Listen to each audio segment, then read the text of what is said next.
All right. And thank you so much for joining us for the 131st episode of the Sun Solar Panel. On the episode today, I feel like it's been a while. Right. Mr. And Dave thank you so much for King. joining I'm here. 131st. Ugh, gotta figure out technology. Dave, you are here. I am. Shocker of shockers. At Dave King NBA on the Twitter sphere. And as always, Mr. Greg Esposito at Espo on Twitter. What up, my man? What's up, gentlemen? Good to be here. Glad to have Dave back finally, I guess. There you go. Got to pull back that compliment. I do. I can't go all in on a back, compliment. man. So we are in, we're in the finals. I don't know if you guys have been paying really close attention to it. I've been loving every single moment of it. NBA finals? There's something going on? I thought that we would relive the 2011 draft when the Phoenix Suns. Did you just hit yourself? Yeah. You know what it is? This damn mic right here. Like, I don't know. I working on a headset mic. I haven't quite figured out the right one to get yet. Anyway, reliving the 2011 NBA draft because the Suns might have taken somebody instead of a certain Kawhi Leonard, which could have been super beneficial to this team. So, or Keith Morris. You ready to relive the 20? No, not ready. All right, the number one. Too soon. It's only been 8 years. I'm going to quiz you guys. The number one pick in the 2011 draft went to the Cleveland Cavaliers, and they picked who? Kyrie Irving. Yep. All right, and then near and dear to my heart, number 2 overall, picked by the Minnesota Timberwolves. They picked who? Oh, come on. That's not Carl. That wasn't Karl Anthony Towns, was it? No. That's... Oh, it was my favorite player, Derek Williams. Oh, Derek Williams. That's right. I forgot he went number 2. Yeah. And then he took a giant number 2 in his career. So, all right. You know, the thing about Derek Williams is I think he actually would have worked out fairly well in today's NBA, being that like tweener. I think now it would work really well, but back then it didn't. Number 3 in the 2011 draft by the Utah Jazz went to Enes Kanter. Jeez. How do you guys remember this crap? I barely remember that they took Markieff Morris because I've tried to block that out of my mind. The Cavaliers with the number 4 overall pick 2. Oh, so they went Kyrie, and then they went Tristan Thompson. Right. That's then right. the Toronto Raptors at number 5.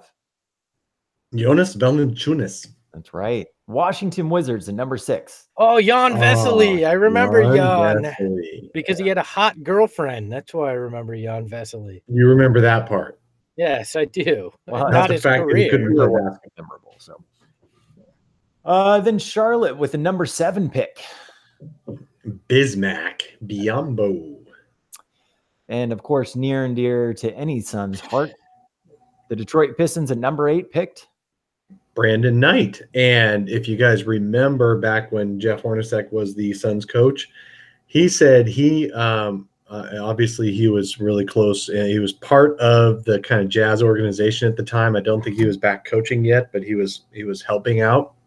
And he said he was really, really high on Brandon Knight going to them at 3.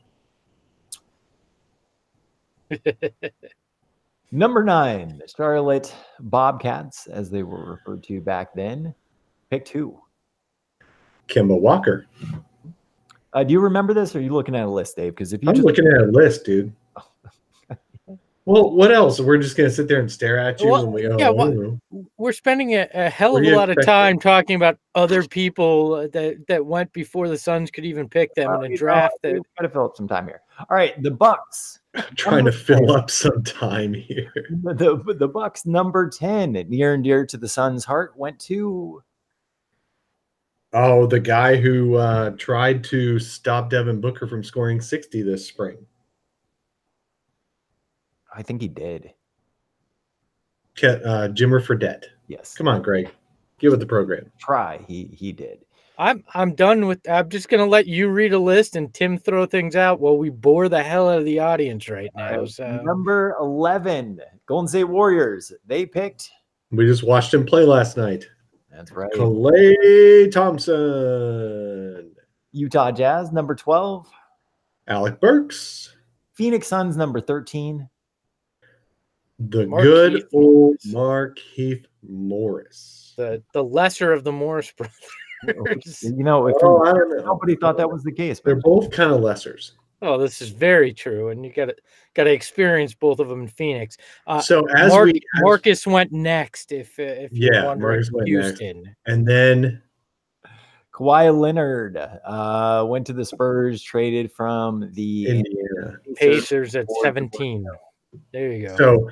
So the Pacers thought so much of Kawhi Leonard, they thought George Hill would be a good addition instead of Kawhi Leonard. And if you look at this, let's just go through this. So the Suns passed on Kawhi Leonard because he sweated through his suit, and Lance Blanks is a buffoon. Is it not the stupidest story though? Like, so he sweat through his suit in an interview because he was nervous. That means he cares. Like, but let's not pretend that the Suns are the only team that were dumb enough to pass on him. Well, no, we just went through a list Minnesota, right? Minnesota. Let's go through the busts from that draft. Derek Williams at number 2, in my opinion, Enes Kanter. Though others wouldn't agree. Enes Kanter he was an impact player in this year's playoffs. I'm not sure you could consider him a bust. Well, that's what I was saying. In my opinion, I mean, compared to Kawhi Leonard, compared to Derek Williams, though. But let's look at total busts. I mean, you got Derek Williams, you got Jan Vesely, and Jimmer Fredette, and also in my opinion, Alec Burks are total busts. Yeah, they're Christina Hendricks size busts. I mean, they're huge busts. So that's certainly true. And then I think you look at the Morris brothers, and depending on who you are, I mean, you could argue that at least Markieff hasn't really made anything of his career. So he was a bust. I mean, there's a lot of guys that were failures before Kawhi, and I get Dave's point that simply there were a lot of teams that missed on Kawhi Leonard. But to me, when you look at that, the fact that it even came out that Lance Blank's reason was because Kawhi Leonard sweat through his suit, to me, that's a sign of a guy who's nervous in an interview because he gives a damn.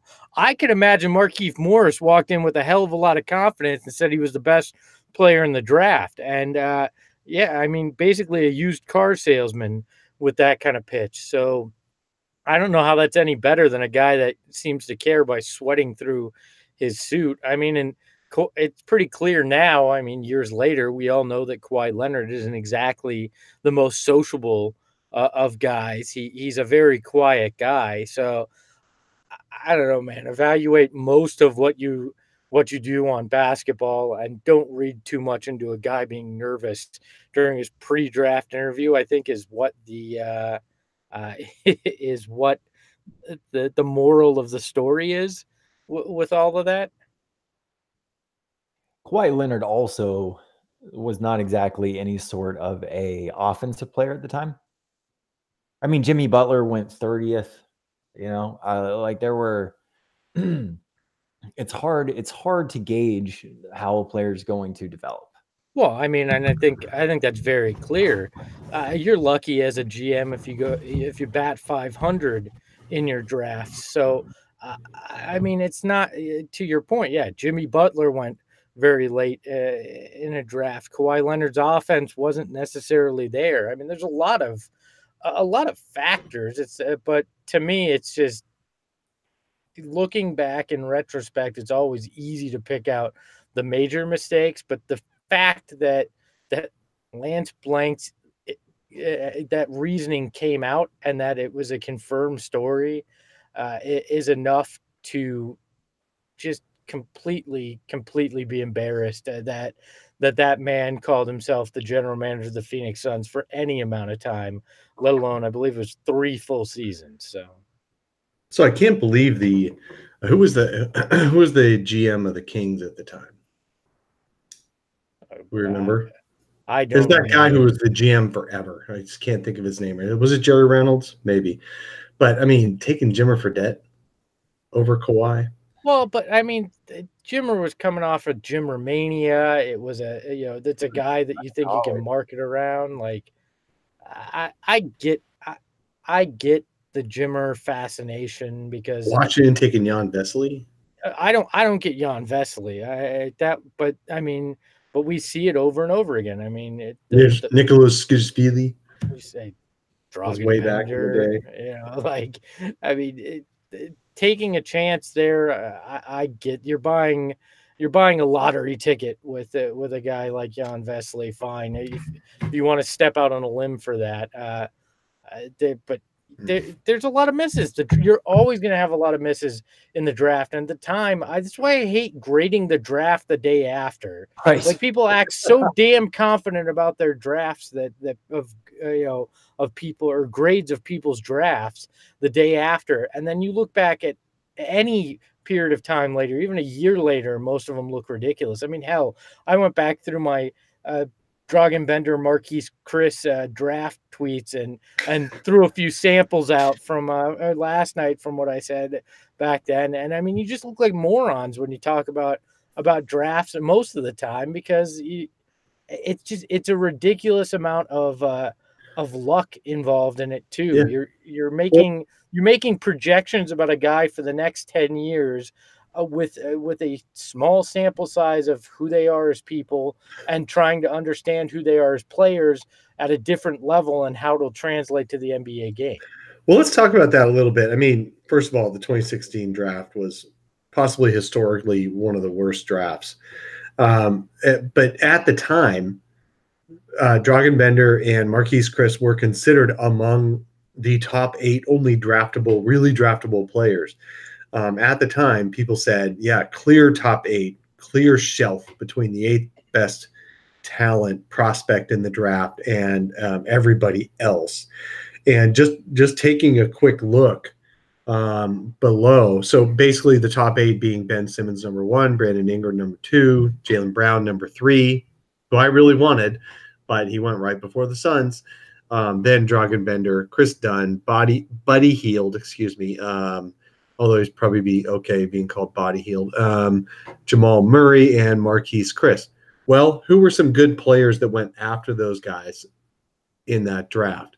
You could make a case that Jakob Poeltl was pretty good, although he's still a backup no matter what team he's playing for.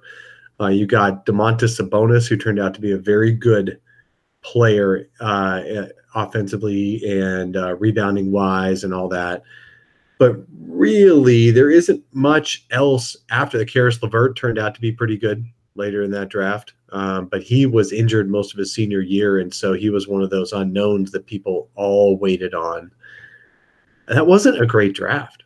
Well, and Pascal Siakam, sure, 27th, but he really didn't do a whole lot in college to justify people should have taken him in the top 8, There's always going to be guys like that just develop eventually into something. I mean, there were fewer guys after that top 8 who developed than most drafts have. Yeah. In the YouTube chat, Gortat4 actually makes a really good point. He says one thing to consider, just because someone is successful now doesn't mean they would have been successful with our coaching staff, et cetera. And I think that's a very good point, because just because if they had drafted Kawhi over Markieff Morris, did they actually develop him, or how much did playing with Pop and playing in that Spurs system develop Kawhi into the beast that we see now? I mean, that has a huge impact in it, and the Suns haven't had a stable situation in a while. So, I mean, that's a fantastic point. It could have had an impact on Marquise Chris and Dragan Bender as well. I mean, and there's still a chance that Dragan Bender, if the Suns let him walk, goes somewhere else like the Spurs, and turns into something, because it is a better. Wow. I mean, Greg, I'm hearing 2 of you. What's going on? Do you have? I hear one. Do you have a YouTube window? I was watching YouTube live. That's my problem. Okay. Sorry, Dave guys. With technology, everybody. It's like teaching your grandfather how to use web TV back in the day. It's next to impossible. Well, web TV. That's ridiculous. So I like to watch the YouTube chat as well, so I can see what everybody's saying. but it automatically plays the damn YouTube video, which feeds into it, and it's you know what I did? I muted it as it started, and nobody heard an echo. So yeah. again, great talks for people listening or watching the show. Us discussing how we don't know how the hell to use technology. Hey, the point being, though, if you project this into this year's draft, this is why I'm very much a staunch supporter of finding a way to trade the number 6 pick, because the chances that you're going to land on a guy that has major impact and anytime soon is probably 15% at number 6. I mean, there's not a huge, I'm throwing a percentage up, but there's not a huge opportunity that this guy is going to be 14.6%. Okay. You know, it's not going to be a huge opportunity that this guy turns into something spectacular anytime soon. So if you can get a known quantity, with that pick, I think you gotta seriously explore that. So you could be the Indiana Pacers trading for the George Hill. You could. There's plenty of other. I mean, that's the thing. Part of this is there is risk, and it's calculated risk. And do you trust James Jones to make the right calculated risk? That's the thing. That's the question. Do we believe in the Suns front office? I firmly believe that James Jones would rather calculate his risk on an NBA veteran.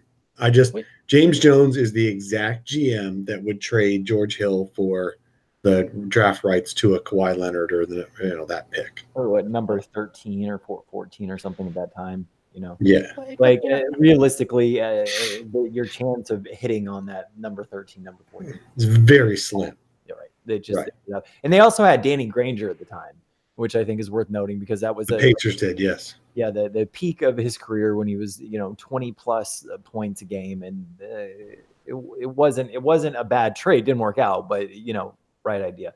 I do want to take a second. I want to congratulate Suns Reddit. You guys see they now have 50,000 members. Yeah, good for them.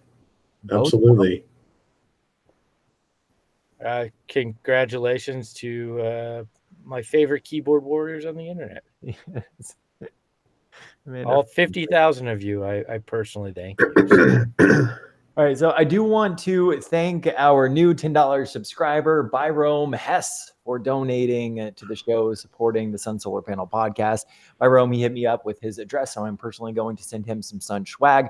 So if you're watching on YouTube right now or listening to the podcast and you do feel like you get a lot out of the show and you want to support, we'd appreciate it.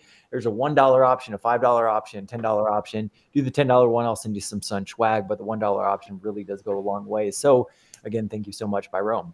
Ooh, and we got thank you, Byrome, and we got a new way you can support the show too. I'm excited about this. This is my pet project because Dave and Tim just don't have any ambition, so I thought I'd do something ambitious. You go to sunsshirts.com, and we have some really cool designs. We're going to be updating t-shirt designs over on a weekly basis whenever I can come up with something creative. And if you guys want to throw things out there on social shirts you'd like to see, we'll get them designed. Right now, we have a Booker Ayton 2020 shirt, a cool Twins shirt, a play off the old 90s movie Twins with DeVito and Schwarzenegger. It's actually Ayton and Kyler Murray from the Cardinals, so you can have a little fun with that. A cool solar panel shirt that looks like the old 90s uniforms, and a couple others coming up for you. So head over there, sunsshirts.com.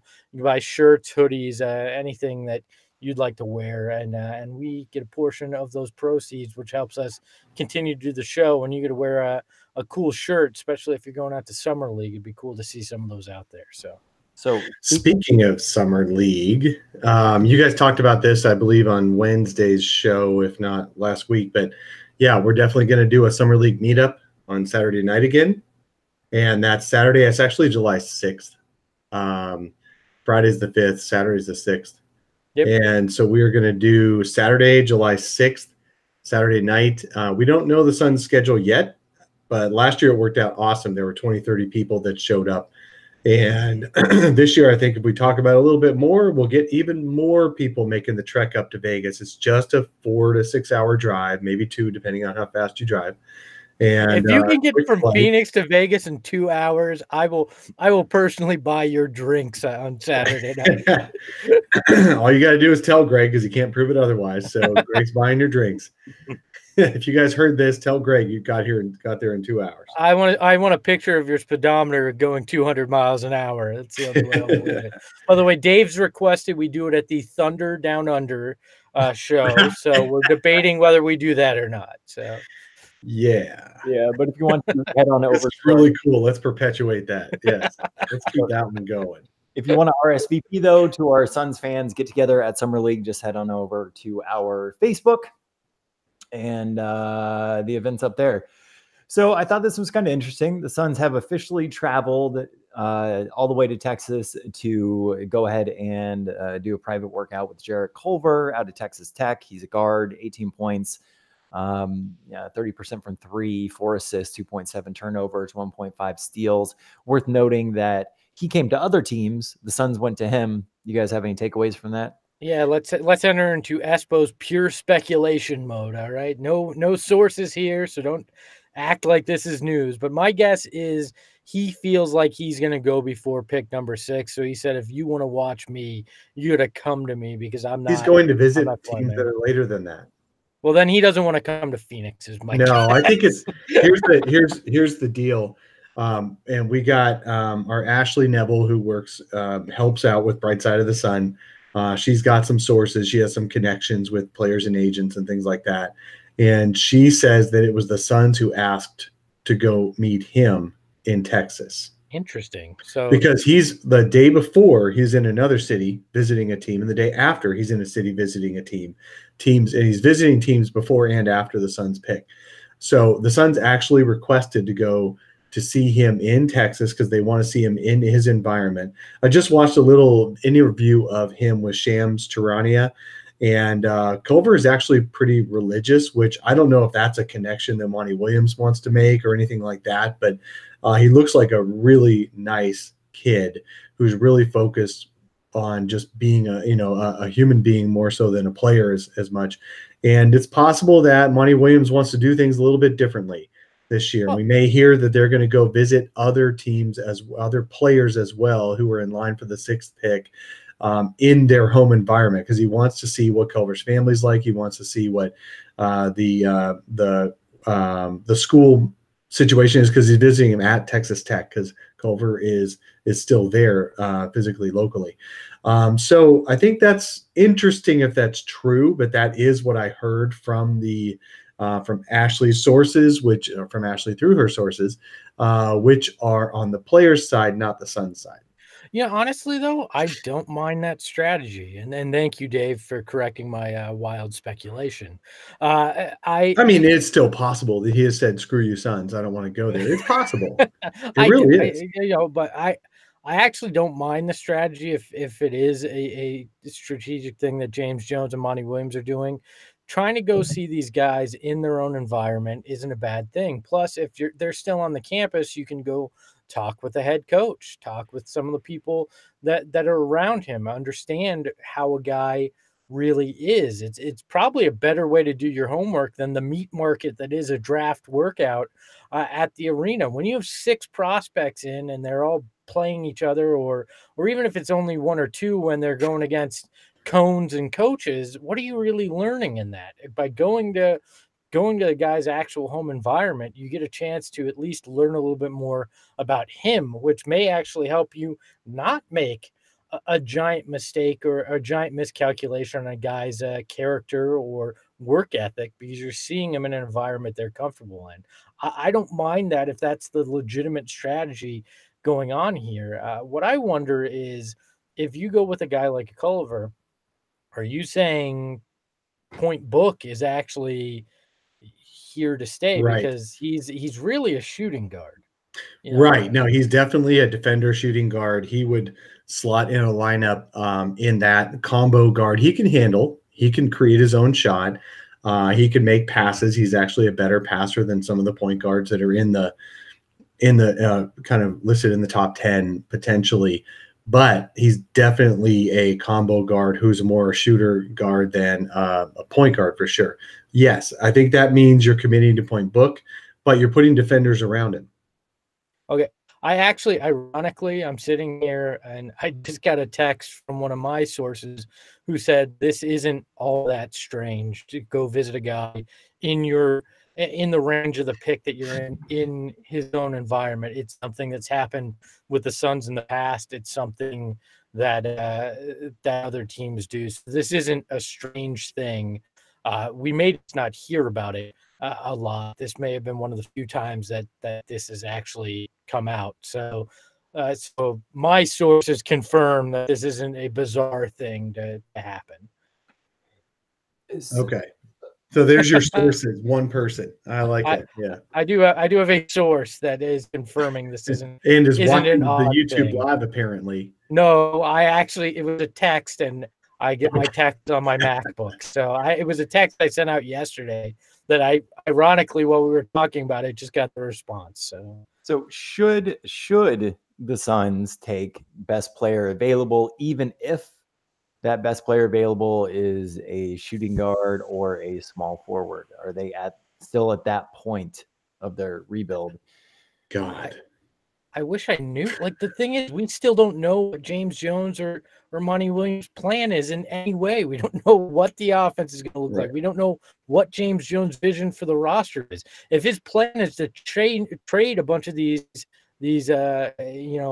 small forwards, or to trade or stretch Tyler Johnson to clear cap, then you're going to need a backup shooting guard. And maybe if you're Culver's the guy to back up Devin Booker for the time being, and then as he matures, becomes a better player, you figure out how to work him in other ways. I don't. There's so many unanswered questions right now that it's tough to definitively stand on a soapbox and say, no, they shouldn't do that. I don't know. That's not a sexy answer. If the Suns really are dialed in on certain prospects, one of them is going to be there at 6, right? So if you're in love with either a Brandon Clark, who might be an overdraft there, but some people just absolutely love him, or a Jarrett Culver, or if you've honed in on someone like a Darius Garland or a Kobe White or whatever, there's only 5 picks ahead of the Suns, and the top 3 are already kind of pretty much set in stone, I believe. Between the Zion and Ja Morant and RJ Barrett. So there's only a couple more picks who can go before the Suns. So yeah, it is possible that the Suns are honing in on 2 or 3 guys, and they're going to take the one that's available. And he might not be somebody in a position of need. He might just be a guy that the Suns really, really like Greg said. So we really don't know what James Jones's MO is. We don't know what his vision of a team is right now. His acquisitions during the past year after taking over the front office, those have been out of opportunity, not out of target. He hasn't targeted really anybody. So I'm very curious to see how this next month plays out. But you would think that if they really are focusing on Kelly Oubre being re-signed, and they really like they should, a Mikal Bridges, then small forward is probably not the way to go. But there are guys. You could focus on a DeAndre Hunter. You could focus on Brandon Clark. Both those guys could slot in at the 4. Jarrett Culver, I think, would be a good fit, although it is committing to Devin Booker as your point guard. I'm not sure that's the best possible thing, but that's just my own opinion.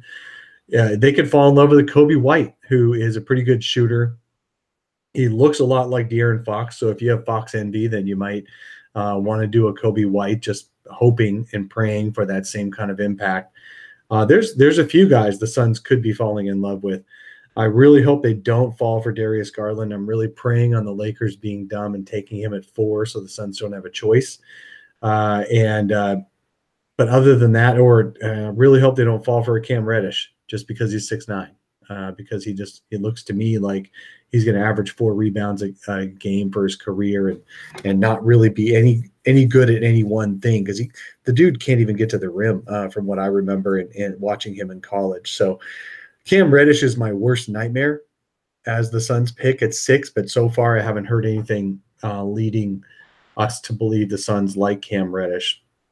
So, but there are options. I'd rather trade the pick for a vet. I'd rather trade the pick for a known quantity at point guard. I agree. I agree there as well. I'd rather get the known quantity. I'm intrigued by Culver, but it does create roster problems that I don't know are necessarily ideal. We've seen Point Book. I don't know that him having the ball in his hands is what's best for him. I mean, even heck, the Rockets backed off of James Harden being their main ball handler by acquiring Chris Paul after 1 year.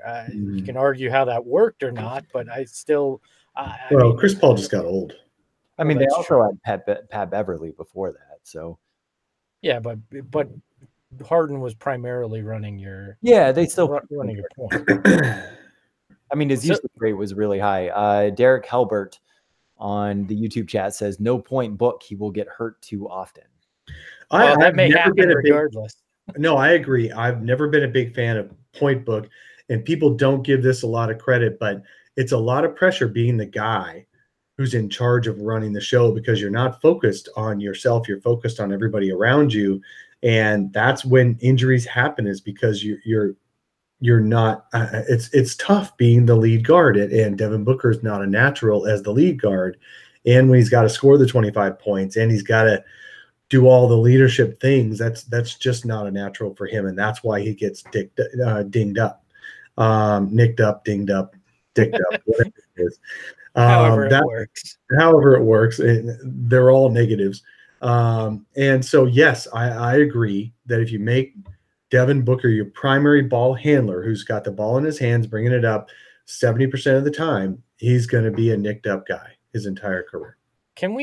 So we're both in on the trade market. There is, I think, Steve Kyler from Basketball Insiders that threw out there the Suns could be a dark horse on Anthony Davis, right? And so I reached out to him and I was like, I don't see how this happens. He goes, well, Monty Williams really likes Anthony Davis. Well, of course, Monty Williams really likes Anthony Davis. Everyone in the NBA really likes Anthony Davis. I mean, it's not like that's a big stretch, right? Oh, somebody likes Anthony Davis. But does Anthony Davis really like Monty Williams? Well, everything suggests he does, but it's still this is, I don't see that. And then group.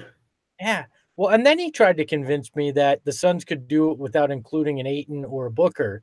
And I'm like, that just doesn't happen. Why in the world would David Griffin, despite wanting to build around Zion Williamson and put people around him, why would he accept multiple pieces and the 6th pick and a future pick for Anthony Davis when he can get much more elsewhere? It starts and ends with at least Ayton being involved, right? And that's too rich for my blood to take that chance on a 1 year rental. 1 year rental. And people will point to, well, look at what Kawhi's done in Toronto. And I'd say, yeah, Toronto was one player away, and Kawhi came in and was that one player. And if they win a title and he leaves, great. It worked out great. But if they wind up losing, say Golden State comes back, Toronto loses the series, and Kawhi leaves, was it really worth it then? Because now you're into rebuilding mode, and you didn't get your title. So. Well, they only gave up DeMar DeRozan, so I think they're still a winner. They didn't give up their future. They gave up a current player for a current player. So I think that's okay. You can't give up 1 year. You can't get 1 year of AD and giving up a career of DeAndre Ayton. Whether you thought still think he was the 5th best prospect in the 2018 draft or not, you don't do that. You just don't do it. And nobody else the Suns have are. What? It's not a sunk cost. Yeah, I get you. Yeah, so I think it's just here's the bottom line on the AD thing. AD is represented by Clutch Sports. Robert Sarver is the only piece that has not changed in the Suns front office. Robert Sarver fired Earl Watson over keeping Clutch Sports as his agent, and Robert Sarver is the one who had to deal with the Eric Bledsoe holdout the whole summer of 2014, complete silence, very frustrating. And then the whole summer of 2017, he was angling for an extension after being a real injury risk. and the Suns, and with 2 years left on his contract. I mean, they were trying to run the show. They're trying to wag the dog. That's the tail. They're trying to wag the dog, and they're trying to do it in LA now, and it's not working very well in LA too, because even idiots don't eventually get tired of they get tired of trying to be run by somebody on the side. So Robert Sarver is not going to deal with AD as long as he's represented by Clutch Sports. I just don't see it. Well, I mean, I don't see them taking a chance because of that. I mean, I think you, especially when it's a contract year, especially when the thing you hate about Clutch Sports is the contract year. Yeah, and they've even proven that it doesn't have to be a contract year to become unbearable, because Eric Bledsoe was in the middle of his 5-year one. So there's no way it can go well for Robert Sarver. Yeah, well, that's fair. It's a contract year with Anthony Davis. So if you were trading for him, you're fully aware of the contract you would be willing to give him. I mean, there's no right, but you'd rather do it with a player whose agent is at least, I don't know if you call a good old boy or what, but who's going to follow the old rules of being respectful and all that. Rich Paul is here for the players. He's not here for relationships with teams and management. Well, and let's be honest too. I mean, everything that Dave Griffin has said leads you to believe he's not that big of a DeAndre Ayton fan either. What he was saying when he was in media. Still not sure, right? So even your biggest chip that you would have that you'd likely include isn't something that necessarily the Pelicans would want. Although you can't always agree. You can't always believe what David Griffin says. He also said he thought Ryan McDonough had one of the best off seasons in league history last summer. Well, I think he may have actually believed that. I mean, well, Dave, I don't think Griff, when he was on the media side, was going to be lying in any way about his feelings on no. Just tailoring comments for the situation is all. Yeah, very true. So when you're interviewed by local Phoenix radio in August, you're going to be more glowing maybe to those people than you are to somebody in Indianapolis. That's all I'm saying. Of course. I mean, and that's fairly typical in those situations too. So that was just one of those things that came up yesterday and kind of caught fire on social. It was like, oh, well, look at this. It's like, yeah, take a few steps back, unravel that the layers of that onion, and you're gonna realize it stinks a little bit, So yeah, there's no AD happening now. KD, well, that's totally in the bag. Well, of course, KD's coming. That Suns Reddit post on Dragan Bender and KD that I tweeted out was obviously a joke. I'm assuming anyway. You would hope it's a joke. Right. Well, it had to have been, since they put DB in the headline. You think, oh, Devin Booker. You looked out, it's Dragan Bender. You're like, Look, and no disrespect to the Reddit users, but if they're anything like Brightside commenters, they're not always jokes. You know what's bad is the Facebook groups on the Suns Facebook groups. Those are the dumbest fucking posts. They'll be like, trade for this guy, and he's a free agent, dude. And it happens all the time. Oh, I know. It's very, very, very common that people know almost nothing about how the league works and how player trades happen and stuff like that. It's like some guy speculating that the Suns only went to Texas because Culver thought that he was going to go before them and didn't realize that he was working out for teams after them. Who in the hell would do that kind of thing? It is entirely possible, but he did. The reason I'm saying that is the Bulls pick. Do the Bulls pick before or after him? Hello. Let me do this. They pick after the Suns, don't they? Yeah. So he went to Chicago. That's the reason I'm saying that. So he is going to places that are after the Suns. So that's why I believe Ashley's sources that the Suns wanted to go to him. I was just making.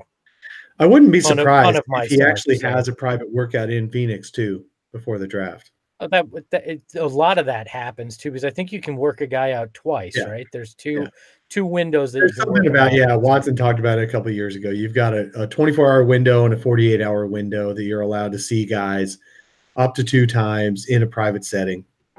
There's also times in the past where the Suns have like I can't remember who it was, but it was a top potential pick, and he wasn't going to any teams. He was his agent was making teams go to him. Josh Jackson. They flew. It was Jackson.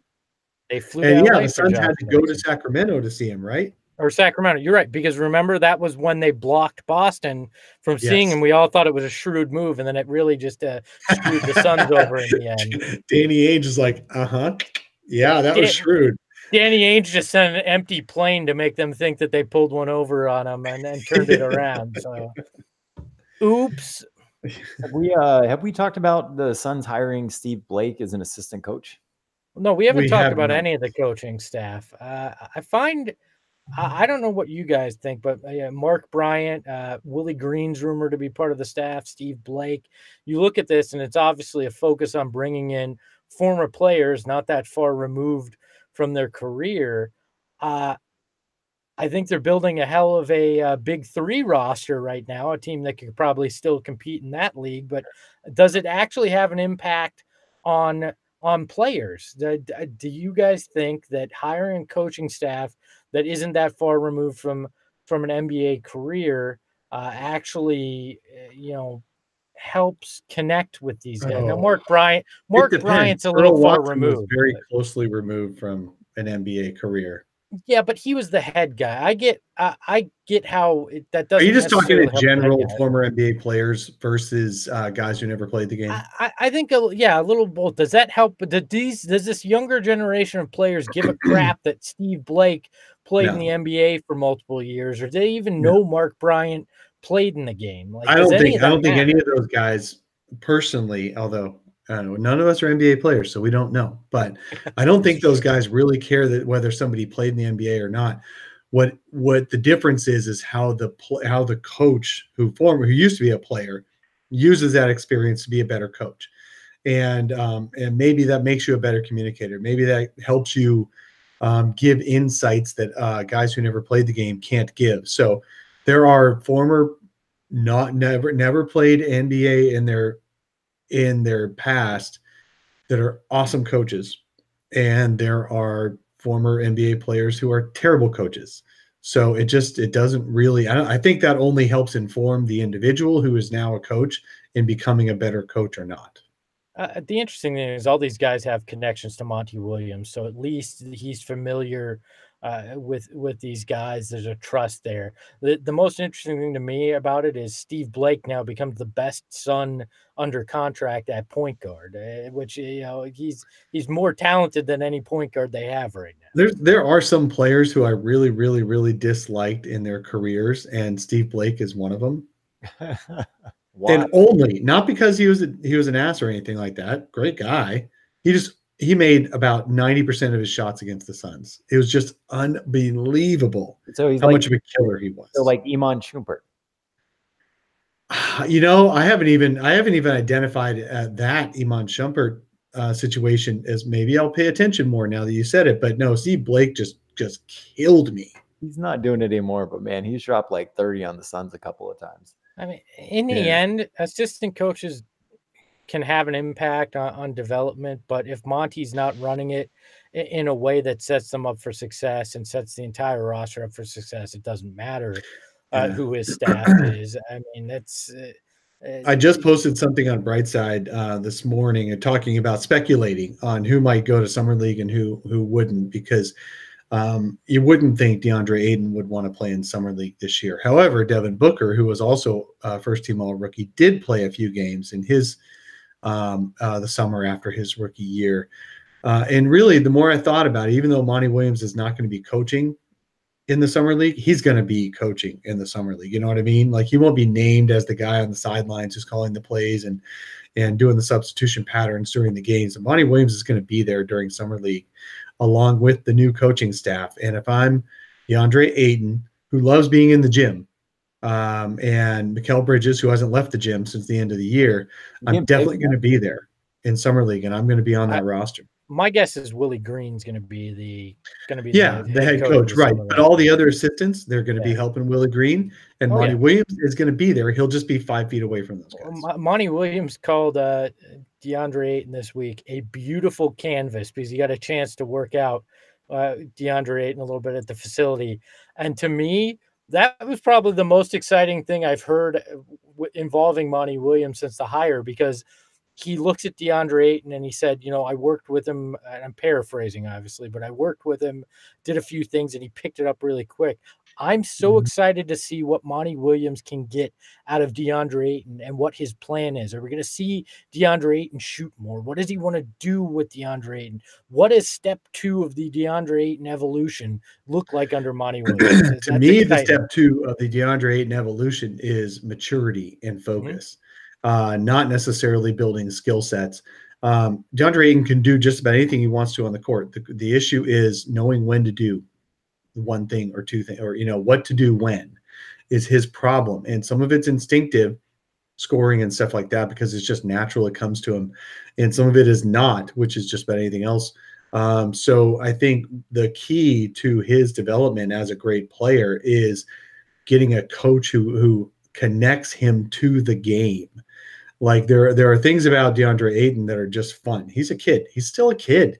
He loved to dance in the middle of a play. He would dance if he was given a chance. If somebody said it's time to dance, right in the middle of an executing play, he would do it, because he's a sponge and he can pick up things extremely quick. The problem is he's got all of it in his head and he doesn't know what to do when, and he doesn't know how to focus. And I think that's what I'm looking for from Monty Williams and the coaching staff is to help these players grow up and grow into men.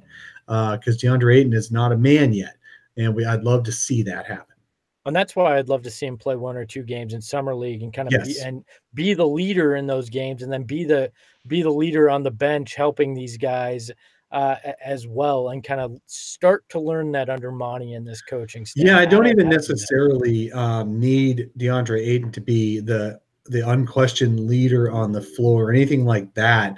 What I need to see is just that he sponged Monty Williams for 4 weeks before they really take time off. Because once you hit mid-July, these guys really are off for a couple of months until a month and a half until late August, where they really are starting to disperse for the summer.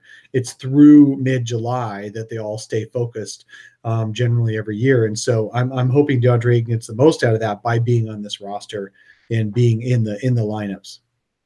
You guys catch the Monty Williams comment? He was talking about the core of the Suns, and he definitely made sure to mention Tyler Johnson in there. I thought that was interesting. I did hear that. Yeah, that's part where I don't know if he's just saying it to say it. Like they talked about it. Him and James probably sat down and said, you know what? It's almost certain Tyler's going to pick this up, and we need Tyler to be part of pick up his option, and we need him to be part of the core. If he's going to be here, we need him engaged. It could very well just be as simple as that. Clearly, nobody thinks Tyler Johnson is the core of a 20-year-old team. But Monty does talk about how you need veterans to help these guys grow. And Tyler Johnson, we saw that. All it took was a little bit of Tyler Johnson, and suddenly the Suns were, a 500 team, even with all the 20-year-olds. So Tyler Johnson does make the maturity level – does make a difference. And that's why I'm so excited to see what veterans James Jones brings in this summer, because that's just going to add to the overall respectability of this franchise. I think part of this too is very much like when Monty Williams had Mikal Bridges at his introductory press conference, and he made sure to get very specific into Mikal. He's going to tailor his message based on what he's trying to accomplish with it. And I think to Dave's point, it was probably a discussion, hey, we're likely going to have Tyler Johnson here, so let's make sure we make him feel like he's a part of this, since we're going to spend $20 million on having him here. So let's flip this a little bit. What's notable by silence then is Monty Williams has not really thrown anything out positive. He's talked about Josh Jackson a little bit, but he hasn't really talked about Josh as a future core piece. And he hasn't talked about Richaun Holmes once. Well, he also didn't talk about the any bail or anything for those guys either. So I heard Richaun Holmes isn't coming back. I can't remember when I heard that, but someone made a comment that there's something about Richaun Holmes off court that Monty doesn't love. That's like I don't know, but I've never heard anything official, so I'm not going to talk any more about it. But they're going to let Richaun Holmes go. They don't want to pay him a ton of money. He thinks he'll get a ton of money. I tell you what, there are more teams out there with max cap space. This is like 2016 summer. There's a lot of teams out there with tons of cap space, and all the good players are going to be gone by the 4th of July. And then all that's left are going to be those dudes who are going to get overpaid. The lucky part for the Suns is that Kelly Oubre is restricted. And so he's unlikely, just like any summer, he's unlikely to get a big restricted free agent signing, offer sheet. But the unrestricted guys, there are going to be a dozen or so that get way overpaid this summer. And it's quite possible Rashawn Holmes thinks he's one of those guys. And the Suns have already said, Now, it could be late July. They go back. It could be late July. They go back and get back to Rashawn Holmes and say, hey, how about $3 million? Because nobody did sign him. But I don't think the Suns are excited about bringing him back at a big number. Nor should Who they be.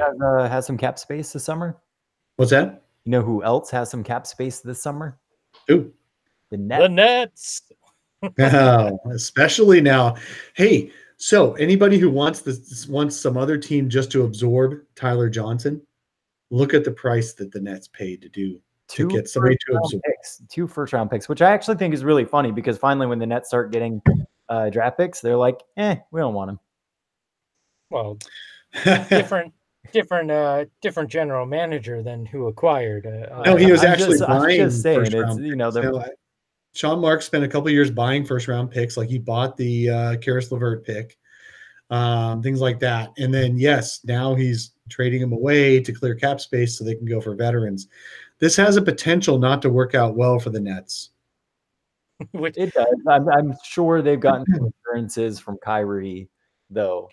I still wonder. Someone made a comment about the whole Alan Crabb saga, as maybe Sean Marks isn't like the never made a mistake god, right?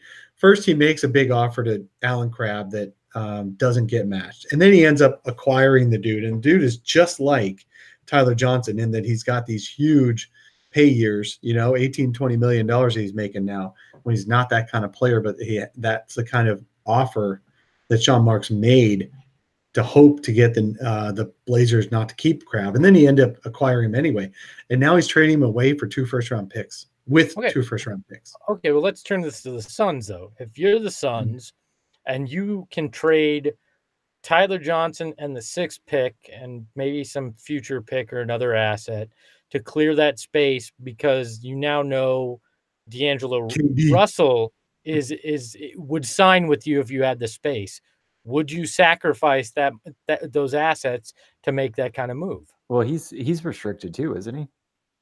Well, I think Greg's just trying to create the scenario. If for some reason you had a 99% certainty that you'd be able to have D'Angelo Russell, is that what you're trying to say? Well, look, if the Nets get Kyrie and KD is option 1, right, and they find out KD will sign there, they have to renounce the rights to D'Angelo Russell, so he becomes an unrestricted free agent at that point. And I'm asking, if you knew these dominoes were going to fall, right, and you knew that you could get D'Angelo Russell because of connections with Booker, he wants to be in Phoenix, that's going to happen. Do you roll the dice to trade that 6th pick to offload Tyler Johnson? Because that's going to be the starting price of admission, I think, with that after seeing this Crabb deal. Would it be worth it?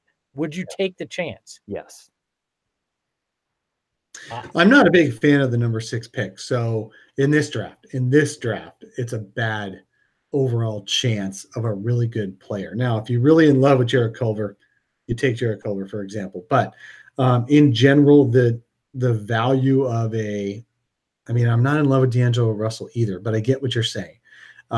If you think you can get that guy you really want in free agency by dumping the 6th pick to dump Tyler Johnson, yes, I would do it.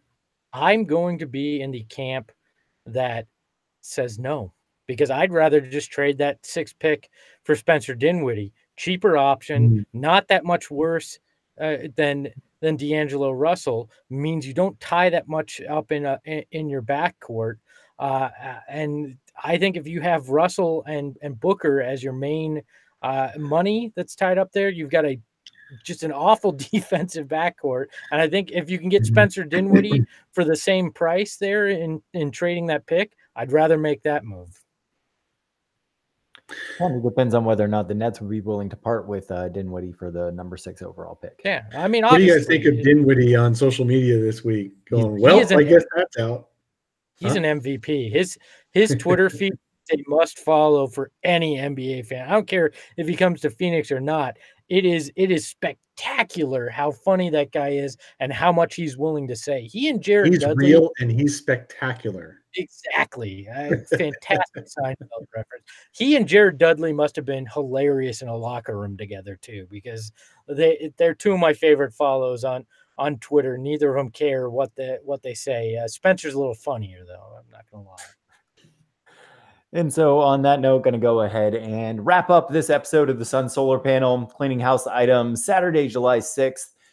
Phoenix Suns meetup at Sun Summer League. If you want to RSVP for that, you can just head on over to our Facebook page. If you want to get a Sun Solar Panel t-shirt, links below if you're watching on YouTube or in the show notes if you're listening to the podcast.